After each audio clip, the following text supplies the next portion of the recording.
দ্বিতীয় একটা বিষয় যেটা আমাদেরকে অনেকে প্রশ্ন করেন যে সেটা হচ্ছে ছোট বাচ্চাদের জন্য কি কোরআনে কারিম স্পষ্ট করার জন্য অজু করতে হবে কিনা, বা অজুবিহীন ছোট বাচ্চারা কি কোরআনে কারিম স্পষ্ট করতে পারবে কিনা, ধরতে পারবে কিনা। এ বিষয়ের সংক্ষিপ্ত কথা হলো যে যারা ছোট বাচ্চা, এরা যেহেতু শরীরের পক্ষ থেকে বা আল্লাহর পক্ষ থেকে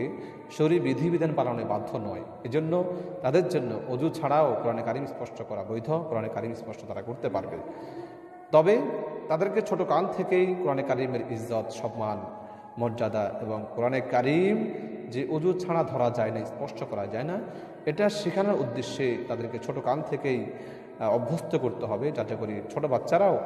অজু ছাড়া, অজুবিহীন কোরআনে কারিম স্পষ্ট না করে। যদিও তাদের জন্য অজুবিহীন কোরআনে কারিম স্পষ্ট করাতে কোনো গুনাহ হবে না এবং তাদের ক্ষেত্রে সেটা অন্যায় বলে বিবেচিত হবে না, তারপরেও ছোট কাল থেকে।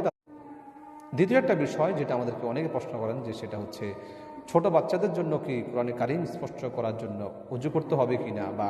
অজুবিহীন ছোট বাচ্চারা কি কোরআনে কারিম স্পষ্ট করতে পারবে কিনা, ধরতে পারবে কিনা। এ বিষয়ের সংক্ষিপ্ত কথা হলো যে যারা ছোট বাচ্চা,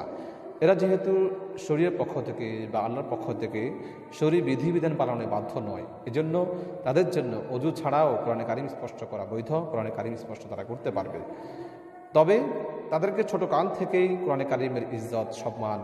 মর্যাদা এবং কোরআনে কারিম যে অজু ছাড়া ধরা যায় না, স্পষ্ট করা যায় না, এটা শেখানোর উদ্দেশ্যে তাদেরকে ছোট কাল থেকেই অভ্যস্ত করতে হবে, যাতে করে ছোট বাচ্চারাও অজু ছাড়া, অজুবিহীন কোরআনে কারিম স্পষ্ট না করে। যদিও তাদের জন্য অজুবিহীন কোরআনে কারিম স্পষ্ট করাতে কোনো গুনাহ হবে না এবং তাদের ক্ষেত্রে সেটা